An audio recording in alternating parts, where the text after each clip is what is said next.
The mysterious Acolytes of the Beyond were first introduced in the Aftermath series of books by Chuck Wendig. To this day, very little is known about them, but Cavan Scott's recent comic, Shadow of Vader's Castle, may have provided us with their origin story. At the very least, I believe we're seeing the earliest known mention of the group. One of the stories of the comic gives us more information on Vader, Darth Vader's attendant briefly seen in Rogue One. He was once a normal and completely sane Imperial officer stationed on Mustafar in Fortress Vader, but the lava fumes there were known to drive people mad with fear. He came to be a devout follower of the dark side and Vader himself, a devotion which lasted beyond his master's death at the Battle of Endor. Mustafarians attempted to destroy the castle shortly after, and when they met him, he announced himself as the one true Acolyte of the Beyond. The castle did ultimately fall, but Vader survived and began hearing the voice of his master once more. The dark side promised that Vader could rise again, and that story will probably continue next October in Ghosts of Vader's Castle.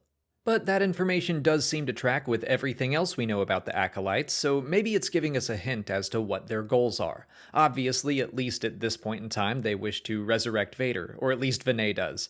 That could tell us why they are seeking out his lightsaber in the Aftermath series. Maybe they need some relic of his for a ritual or something. Who knows what'll happen in Ghosts of Vader's Castle, but I could see this being another manipulation of Palpatine.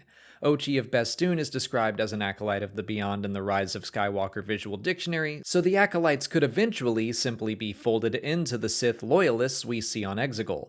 The voice Vader hears could be the start of pulling him away from Vader and more towards overall Sith loyalty. When, I assume, they fail to bring Vader back from the dead, their attention could shift to that of Ben Solo, the grandson of Vader. Maybe they have some hand in manipulating his downfall through Snoke and therefore Palpatine.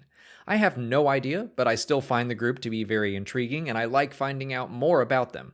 It seems like one of those things that Chuck Wendig dropped into a story to maybe eventually become the Knights of Ren. It looks like that didn't come to pass, but the name is still out there, so it'll be interesting to see whatever they do become and what purpose they serve in the galaxy, if any. But we probably won't find out more until next year in the Ghosts of Vader's Castle. So until then, please like this video, subscribe to the channel, follow us on Twitch, Twitter, Instagram, and Facebook, and consider checking out our Patreon page. As always, thanks for watching, and may the Force be with you.